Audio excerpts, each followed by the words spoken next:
Ever borrowed money from a friend and now you're wondering, do I actually have to pay them back? Let's be real, lending and borrowing money between friends can get messy. On one hand, it's the spirit of friendship, helping each other out. But on the other, you don't want to strain the relationship over a few bucks, or maybe even a few hundred. Today, we're diving deep into the tricky waters of friend-to-friend loans. We'll explore the unspoken rules of friend loans. What are the expectations, and how often are they actually met? The impact of money on friendships. Can lending or borrowing money irrevocably damage a bond? Tips for navigating these tricky situations. How to lend and borrow money without jeopardizing your friendship. We'll hear from real people who've been on both sides of the lending/borrowing equation, the awkwardness, the hurt feelings, and the surprising silver linings. But first, let's get some audience participation. Have you ever loaned money to a friend and had trouble getting it back? Or maybe you borrowed money and the guilt trip was real. Share your stories in the comments below. Let's see if we can find some common ground. Now, let's talk about those unspoken rules. We all know that friends who borrow isn't always the case. Sometimes, that loan morphs into a friendly favor that never needs to be repaid. But how do you know when a loan is a loan and when it's just a gesture of goodwill? We'll delve into the psychological factors at play. Things like the nature of the friendship. Are you close confidants or more casual acquaintances? The amount of money involved.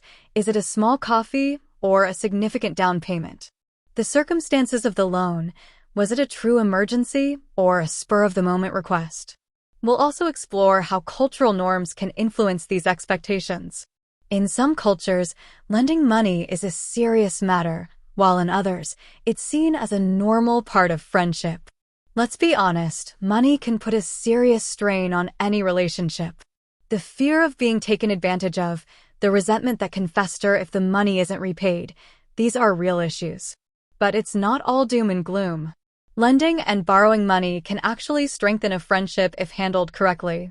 It can demonstrate trust, generosity, and a willingness to support each other during tough times. So, how do you navigate this minefield without blowing up your friendships? Here are a few tips. Have a clear conversation up front. Discuss expectations clearly and openly. Is it a loan with a set repayment date or an open-ended agreement? Prioritize the friendship. If the money isn't repaid, try to focus on rebuilding the trust and understanding. Don't lend more than you can afford to lose. This may sound harsh, but it's important to protect yourself financially. Learn to say no. It's okay to decline a loan request if you're not comfortable with it. Remember, every friendship is unique. There's no one-size-fits-all answer when it comes to lending and borrowing money.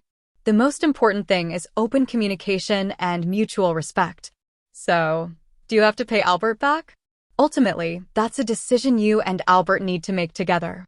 But hopefully, this video has given you some food for thought and some tools to navigate these tricky situations with grace and understanding. With that said, thanks for watching and until next time.